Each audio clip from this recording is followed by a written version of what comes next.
Assalamu alaikum students. Today we are discussing about the mechanism of photosynthesis.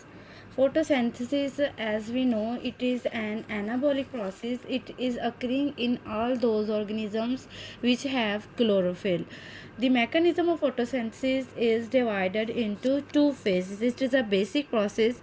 It is divided into two phases. One is known as light reaction and another is known as dark reaction. One phase is known as light reaction and another phase is known as dark reactions. These are the two different phases of photosynthesis, both occurring side by side. Light reactions, as the name indicate, these reactions occur in the presence of light. ये वाला reactions हमेशा जो है वो light की presence में होगा. During this process, the light energy is captured.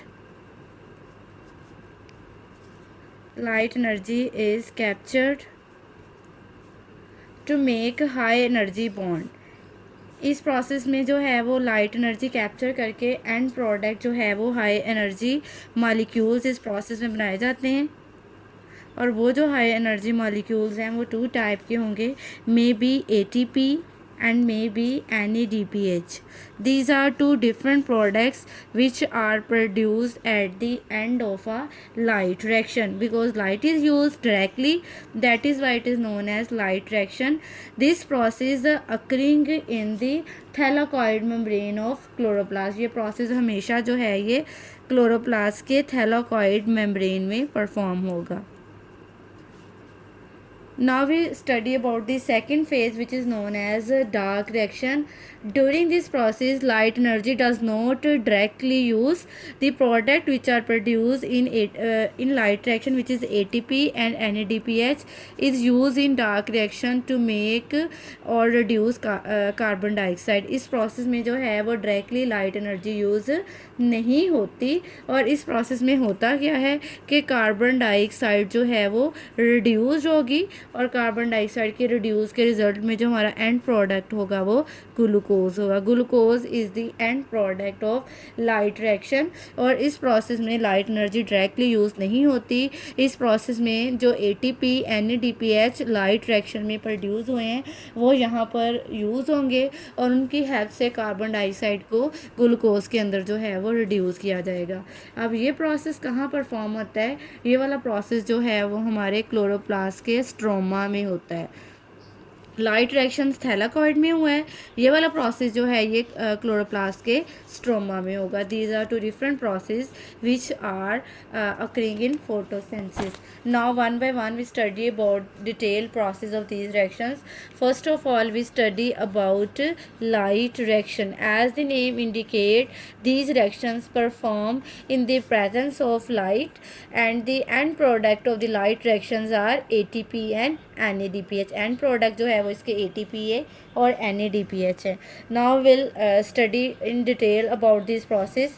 First of all we say that when light is fall on a chlorophyll molecule, if we draw the structure, there is a cluster of a chlorophyll molecule.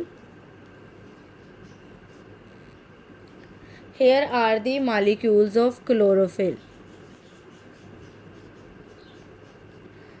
When light falls on a chlorophyll, light falls in the form of a photons. Photons are packets of energy. When they fall on a chlorophyll, जब ये chlorophyll के ऊपर गिरेंगे तो इससे होगा क्या कि क्लोरोफिल के मालिक्यूल जो है वो लाइट एनर्जी को एब्जॉर्ब करेंगे, इनका एनर्जी लेवल इंक्रीज़ हो जाएगा और इसमें से इलेक्ट्रॉन रिलीज़ होंगे. तो जो फर्स्ट स्टेप है, first step is known as emission of electron. Emission of electron. Emission of electron कैसे होगी कि जब क्लोरोफिल के ऊपर जो है वो फोटॉन्स के मालिक्यूल फोटॉन्स पड़ेंगे, लाइट स्ट्राइक करेगी क्लोरोफिल के मालिक्यूल्स को, तो यहाँ पे जो क्लोरोफिल है उनकी एनर्जी इंक्रीज़ हो जाएगी और उसमें से इलेक्ट्रॉन जो है वो रिलीज़ होंगे. यू कैन से यहाँ से 2 इलेक्ट्रॉन रिलीज़ हुए हैं. सिमिलरली क्लोरोफिल के अंदर जो है वो वाटर के मालिक्यूल भी मौजूद होते हैं. क्लोरोफिल के अंदर वाटर के मालिक्यूल भी जो है वो मौजूद होते हैं.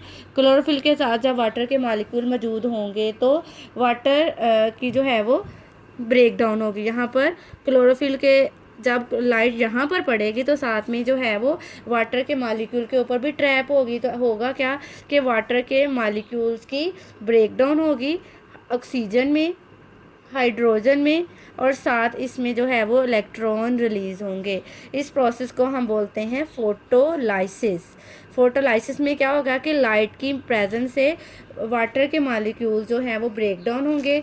इस प्रोसेस में 2 इलेक्ट्रॉन रिलीज़ होंगे, एक वाटर के मालिक्यूल से 2 हाइड्रोजन आयन रिलीज़ होंगे और एक ऑक्सीजन का एटम रिलीज़ होगा। अब ये ऑक्सीजन जो है ये इन्वायरमेंट के अंदर रिलीज़ कर दी जाती है, और ये जो इलेक्ट्रॉन है जो क्लोरोफिल के मालिक्यूल यहाँ से रिलीज़ हुए थे ये उनकी जगह उनकी प्लेस को ये इलेक्ट्रॉन जो है वो फिल कर देंगे। अब इसके बाद जो है ये यहाँ से इलेक्ट्रॉन जो है वो ऊपर की तरफ ट्रांसफ़र हो जाएंगे, ये आ जाएगा emission of electron. Second process which is performed is known as production of ATP. Production of ATP is second process which is performed in light reaction. Here we will say that electrons after removing from chlorophyll are released from chlorophyll molecule, then they are passed to electron transport chain. यहाँ से chlorophyll से निकलने के बाद electron जो है वो ऊपर की तरफ ट्रांसपोर्ट होंगे और यहाँ पर वो आगे फर्दर मूव करेंगे, इलेक्ट्रॉन ट्रांसपोर्ट चेन के ज़रिए जो है वो इलेक्ट्रॉन रिमूव करेंगे। अब यहाँ पे इनका एनर्जी लेवल इंक्रीज़ था, जब ये डाउनवर्ड मूव करेंगे तो इनका एनर्जी लेवल जो है वो डिक्रीज़ होगा, और जब एनर्जी लेवल डिक्रीज़ होगा तो यहाँ पर हमारे पास ATP के मालिक्यूल जो है वो प्रोड्यूस होगा। When electrons are passed through an electron transport chain, it produces a molecule of ATP. As we know that ATP is a molecule of energy. तो इसका मतलब कि जब भी इलेक्ट्रॉन जो है वो क्लोरोफिल से रिलीज़ होकर इलेक्ट्रॉन ट्रांसपोर्ट चेन से मूव करेंगे तो उसमें एक ATP का मालिक्यूल जो है वो प्रोड्यूस होगा। अब ये इलेक्ट्रॉन जो है वो फर्दर क्लोरोफिल के सेकेंड मालिक्यूल के पास जाएंगे, they are moved to a second molecule of ATP.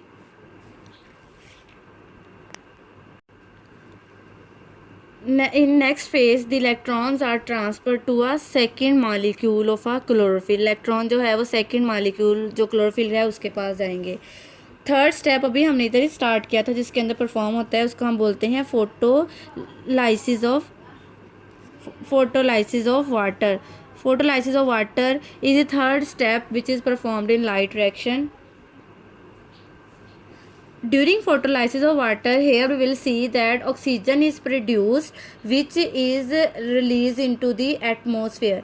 कि जब वाटर की फोटोलाइसिस होती है तो ऑक्सीजन के मालिक्यूल एटमॉस्फेयर के अंदर रिलीज़ होते हैं और इसके जो हाइड्रोजन हैं उन्होंने इलेक्ट्रॉन रिलीज़ किए हैं और वो इलेक्ट्रॉन क्लोरोफिल को ऑक्यूपाई हो गए हैं और हाइड्रोजन हमारे पास हाइड्रोजन आयन की फॉर्म में जो है वो मौजूद है। तो एंड प्रोडक्ट जो होगा हमारे पास फोटोलाइसिस का एंड प्रोडक्ट हमारे पास क्या होगा कि हमारे पास जो होंगे वो हाइड्रोजन आयन्स होंगे हमारे पास, क्योंकि इन्होंने अपने इलेक्ट्रॉन रिलीज़ कर दिए हैं और ऑक्सीजन जो है वो हमारी डिस्चार्ज हो जाएगी into atmosphere with the help of stomata. The last process which is performed in light reaction is reduction of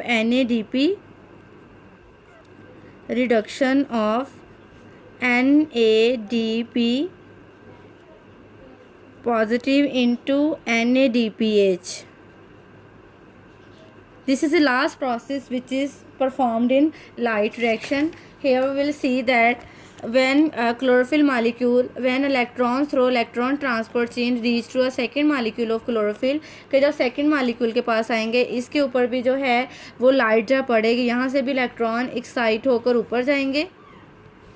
अब ये इलेक्ट्रॉन जब फर्दर आगे मूव करेंगे तब इनकी एनर्जी कम होगी। ये इलेक्ट्रॉन जब यहाँ पे जाएंगे, here will say that there is also hydrogen ion present, hydrogen ion भी यहाँ पर मौजूद हैं और सेल के अंदर ही जो है वो NADP भी मौजूद है। और ये सारे आपस में तीनों चीज़ें आपस में रिएक्ट करके जो हमारे पास एंड में प्रोडक्ट बनेगा वो है NADPH.